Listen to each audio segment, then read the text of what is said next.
Hey guys, how are you? Here is book number 3, another read aloud, coming to you from my house, of course. Different spot though today. So a read aloud from Patricia Polacco again. This book is called When Lightning Comes in a Jar. And it's got a little side note over here that says, "Come to a family reunion." All right, now we know that Patricia Polacco's books are all about her and her family. So let's see what happens here. Here's your first picture. All right, let's get started. When lightning comes in a jar. Can you see? No. Today is my family reunion. I can hardly wait. My dad's side of the family will come soon. It's been ages since I've seen them all. Before our reunions, we're always at my grandma's house. But this year, it's going to be at mine. I'm so anxious to see my cousins, especially Lydia and Sandy. They will be wearing the same colors that we always wear at family reunions. They wore them at our last reunion. How I remember that day.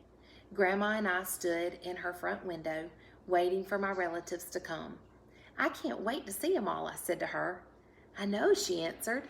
Will there be Jell-O like there always is?" I asked. "Oh, yes," she answered. And baseball and croquet like there always is? And bag races too? And will you tell stories like you always do?"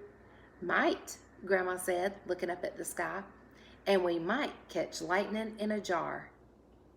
"Lightning in a jar?" I asked. This was new.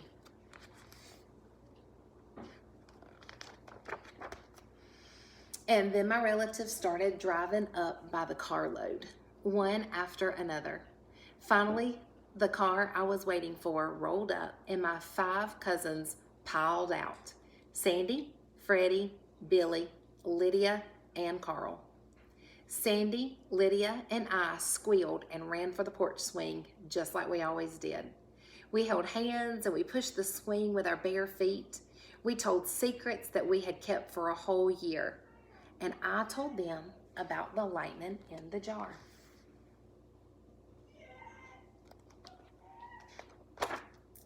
When my daddy called out, "Who's going to help unload these baskets from the car?" we shouted, "We will!" And we all lugged baskets full and heavy to the tables in the maple grove. "Wonder how many Jell-O salads there will be?" my cousin Freddie asked. "Gazillions. There always are," my cousin Billy answered. Sure enough, there were gazillions. They jumped and shook every time we bumped the table. They seemed alive. "Bet there'll be as many meatloaves too," my brother chimed in. There they were as we unpacked them, zillions of meatloaves. They were all different too. Each auntie had her own recipe, including Aunt Bertha, who made one with a hard-boiled egg in the middle. When we cut it, there was a perfect slice of egg, like a giant eye. Our aunties and grandma flitted around the tables like butterflies, going from flower to flower. They perked up the lettuces or rearranged the tomatoes and set slices of meatloaf so they looked perfect. Can you see that?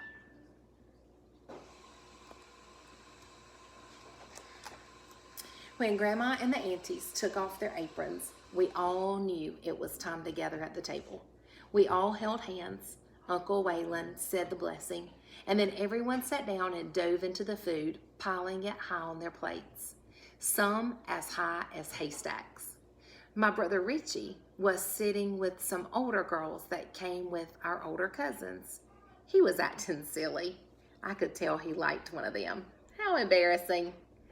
When we thought we couldn't eat anymore, Grandma and my aunties put their aprons back on and started getting all of the pies and cakes from the kitchen. There was something magical about my grandma and her sisters this day, like they knew something they weren't telling.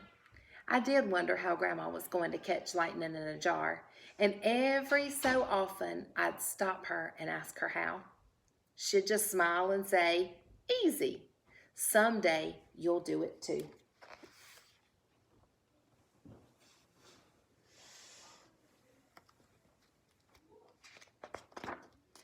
After we ate, it was time for our annual baseball game. My dad and uncles against us kids. "Batter up," my dad called out as my cousin Billy stepped up to the home plate. Lucky he was on our team. He could hit anything.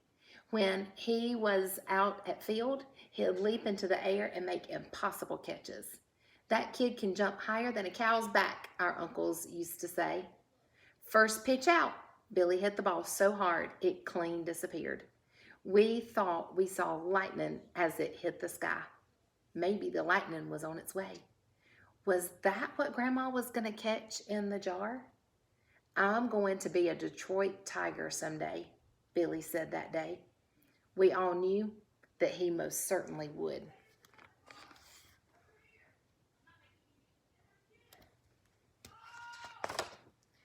Next, it was time for croquet, the biggest game of the day, which our uncles kept interrupting with friendly quarrels about bent hoops, crooked wickets, and wanting to take reshots. We had bag races, watermelon seed spitting contests, and rides on Grandpa's draft horse too, until Grandpa waved a yardstick in the air. All of us kids dropped what we were doing and ran to the milk shed. We knew it was time to get measured. We did this every year. I liked looking at the marks of my grandma and her sisters and brothers on the same doorway, some shorter than mine. Hard to imagine that once they were all little, just like me.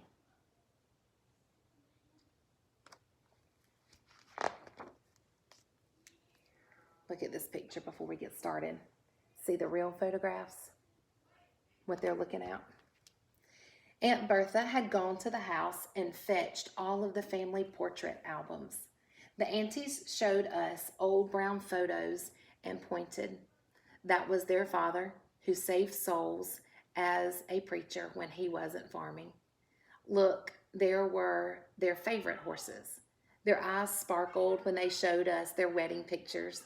The aunties were all married in their mother's parlor. I watched Grandma to see if she would summon the lightning from the sky.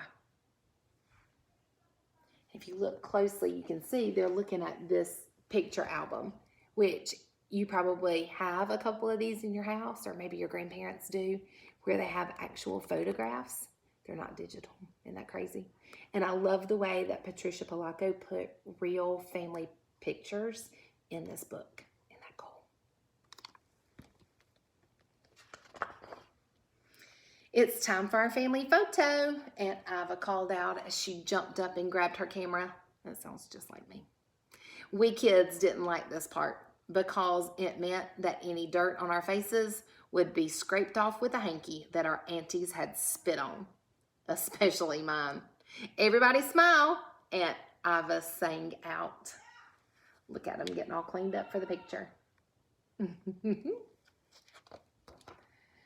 After this, the kids started to chant, "Stories, stories, stories, please." Grandma and her sisters and brothers started quiet and slow. Uncle Ernest told about milking cows faster than lightning. Grandma told about how she and her sisters walked 7 miles to a one-room schoolhouse over in Locke Center, and how each of them taught in that same school. And then there were some quiet stories as Aunt Iva started fanning herself. We knew she was getting ready. "I remember the day that I was driving the rig home from school when I came upon a real rattlesnake." We all looked at one another. Rattlers weren't around these parts, so we knew this was going to be good. "That thing was all coiled up and shaking its tail. Not a rattling sound. Something more like a loud buzz.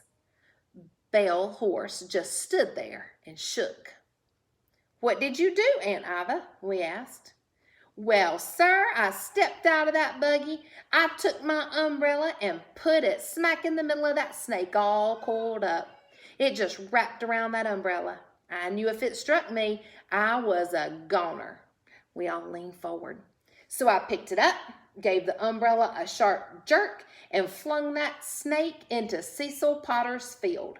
And then I jumped into my buggy and I galloped home like the wind.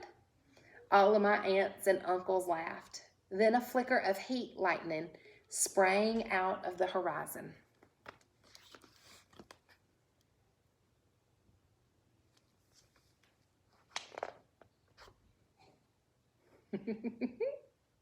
Look at the picture.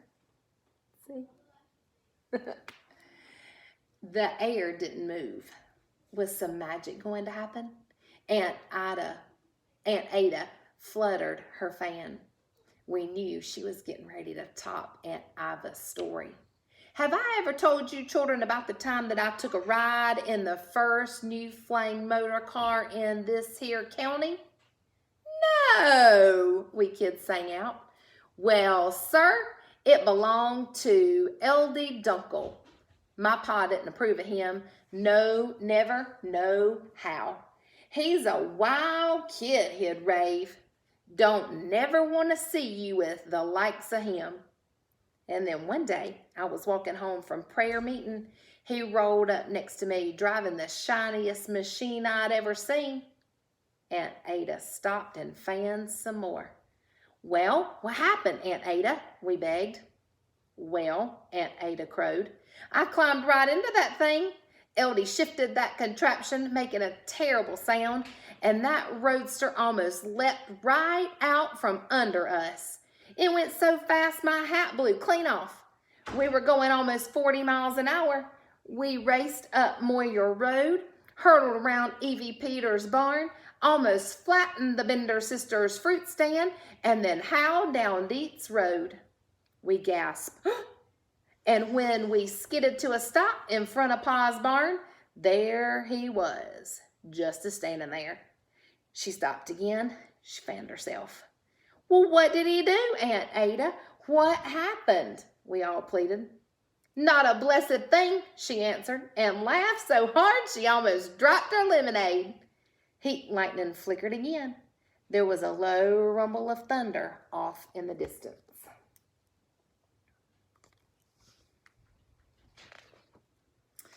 Now I watched my grandmother. She smiled and gave me a wink. It was her turn. Well, sir, Grandma began, I was but a girl out plowing, helping Pa with the fields. His team could pull those rows straight as an arrow. When the team reared and bolted and dragged me halfway down the field before I could free myself, when I stood up, there was a fierce and clattering roar in the sky above me. We all leaned toward her. It was like thunder and fierce lightning. She stopped and she sipped her lemonade. What was it, Grandma? We kids begged. I looked up, waited for the lightning. Well, sir, I couldn't believe what I was seeing above me. We crawled close to her knee. There, like a giant dragonfly with two sets of wings, growling and roaring, pitching and rolling, spewing foul-smelling smoke, she leaned forward. It was a first ever flying machine in the state of Michigan. We all clapped with delight. Yay! It would have been a perfect time for the lightning to come, but it didn't, and it was almost dark. I whispered to Grandma, what about the lightning in the jar? She adjusted her glasses. She gave me a look. Have the last rays of sun left the grass? She asked. I looked real hard. Yes, I said. Then sit down, child.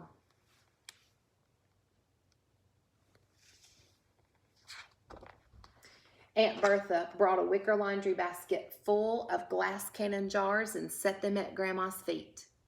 Many years ago, when your aunties and uncles and I were but children, our grandpa showed us what I'm about to show you. She leaned down and she touched the grass, cupping something in her hands. She thought for a moment and then she said, shadows lengthen, the day near done. Birds fly low at setting sun. Stars will rise from earth below. In these hands their light will glow. Come up, lightning, come up, stars.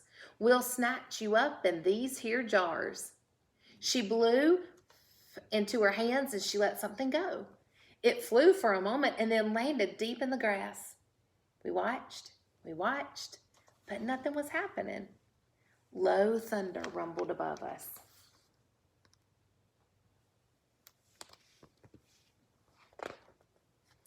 "Look," my cousin Billy called out. A small burst of starlight puffed up out of the grass, and then more and more drifted up out of the carpet of lawn beneath our feet. "Fireflies," we all called out. We grabbed the jars and the dash was on the capture. We grabbed the jars and the dash was on to capture lightning and put it in a jar. Grandma gave me a knowing look and she smiled.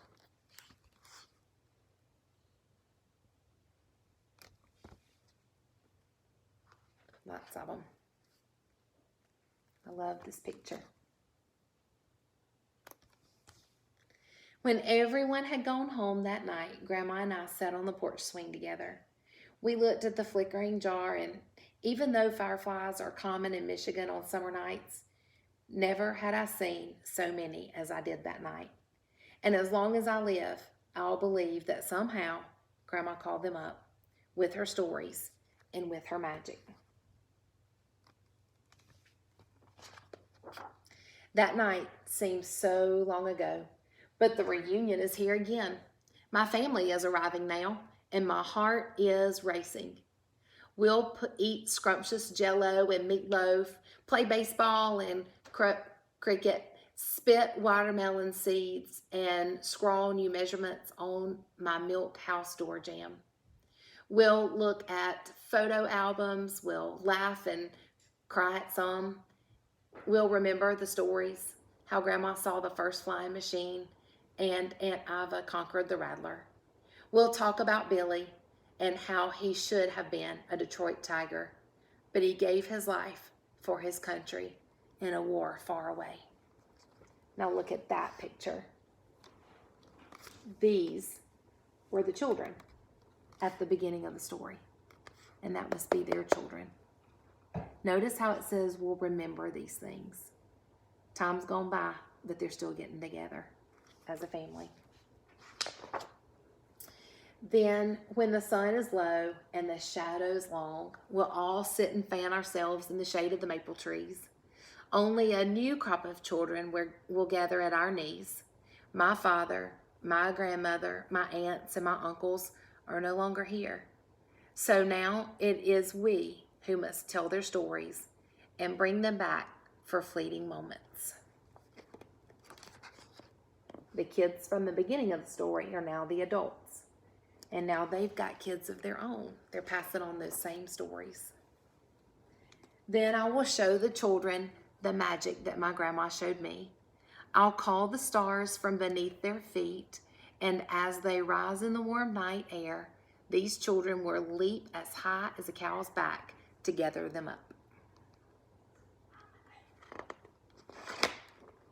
I'll send them home with full bellies, tired bones, and flickering jars in their laps.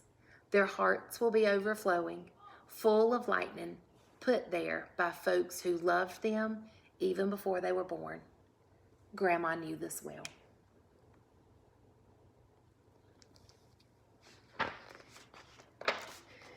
Here's our last page.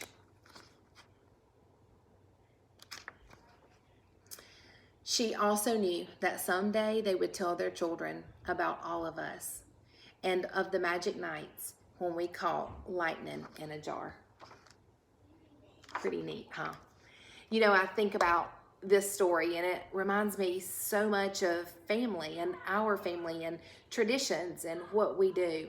You know, she said in the beginning of the story that their family reunion was something they did every year. And even when they grew up, the kids grew up, they continued to do it.